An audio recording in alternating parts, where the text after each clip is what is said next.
Hi everyone, आज अपने इस वीडियो में बात करने वाले हैं कि अगर आप एक अपना प्रोप्राइटरशिप फर्म सेटअप करना चाहते हैं तो आप कैसे करेंगे, क्या क्या सर्टिफिकेट होना चाहिए आपके पास, क्या क्या डॉक्यूमेंट्स होना चाहिए।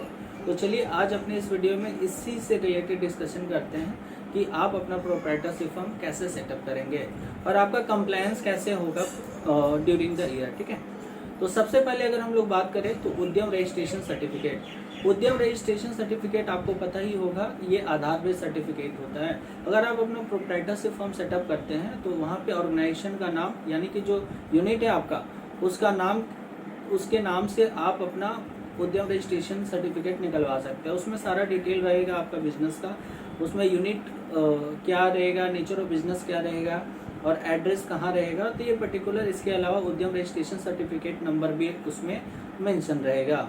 बात करें सेकेंड डॉक्यूमेंट्स का बात करें तो आपके पास एक ट्रेड लाइसेंस होना चाहिए। अगर आप अपना बिजनेस सेटअप करते हैं तो आपके पास एक ट्रेड लाइसेंस होना चाहिए। ट्रेड लाइसेंस एक ऐसा डॉक्यूमेंट है, एक ऐसा लाइसेंस है जो आपको अथॉरिटी प्रोवाइड करती है पर्टिकुलर बिजनेस को करने के लिए। उसके बाद अगर हम लोग बात करें जो थर्ड डॉक्यूमेंट्स के बारे में, वो फसाई का लाइसेंस। फसाई का लाइसेंस ये होता है यानी कि फूड लाइसेंस। अगर आप खाने पीने का कोई भी माल सेल करते हैं, कोई भी ऐसा गुड सेल करते हैं जो कि खाने पीने से रिलेटेड है, तो आपको फूड लाइसेंस लेना पड़ेगा। फूड लाइसेंस 3 तरीके का होता है, आप 3 में से जो भी आपका कैटेगरी पड़ता है आप उसके अकॉर्डिंग ले सकते हैं। पहला जो है, अगर आपका turnover up to 12 lakh in financial year है तो उस केस में आपको सिंपली रजिस्ट्रेशन लेने से भी काम चल जाएगा। वहीं अगर आपका टर्नओवर 12 लाख से ज़्यादा है तो आप स्टेट या सेंट्रल लाइसेंस भी ले सकते हैं। स्टेट लाइसेंस का मतलब ये हो गया कि आप विद इन द स्टेट अगर सेल करते हैं तो स्टेट लाइसेंस ले सकते हैं।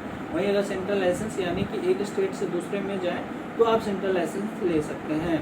उसके बाद अगर हम लोग बात करें तो GST registration certificate. GST registration certificate सबको लेना अनिवार्य नहीं है, अनिवार्य उन्हीं को है, मैंडेटरी उन्हीं पे हो जाता है जिनका टर्नओवर, अगर आप सर्विस में डील करते हैं तो turnover in financial year 20 lakh से ज़्यादा हो जाता है, या फिर आप सिर्फ और सिर्फ गुड्स में डील करते हैं तो टर्नओवर आपका 40 लाख से ज़्यादा हो जाता है फाइनेंशियल ईयर में। जिस दिन ये टर्नओवर ब्रीच हो जाएगा यानी कि ज़्यादा हो जाएगा, वहाँ से नेक्स्ट 30 डेज़ के अंदर आपको जीएसटी रजिस्ट्रेशन सर्टिफिकेट लेना पड़ेगा।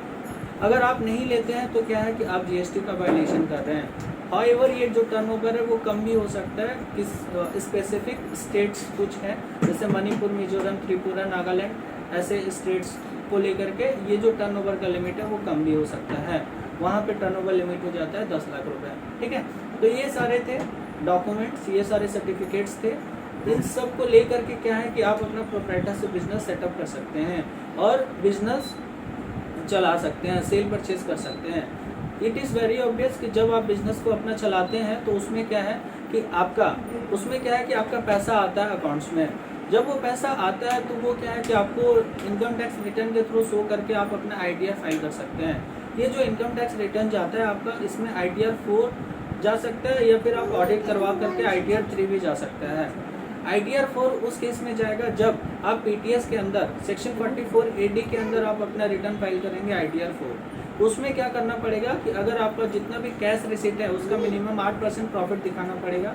वहीं बैंक का जितना भी रिसीट है उसमें मिनिमम 6% रिटर्न आप ये प्रॉफिट आपको दिखाना पड़ेगा आईटीआर 4 में। उसके बाद आप अपना रिटर्न फाइल कर सकते हैं। सारा सर्टिफिकेट लेने के बाद जो भी ट्रांजेक्शन होगा ड्यूरिंग द ईयर आप आईटीआर फाइल कर लीजिए, तो ये पूरी तरह से माना जाएगा कि आपने कंप्लायंस कर लिया है।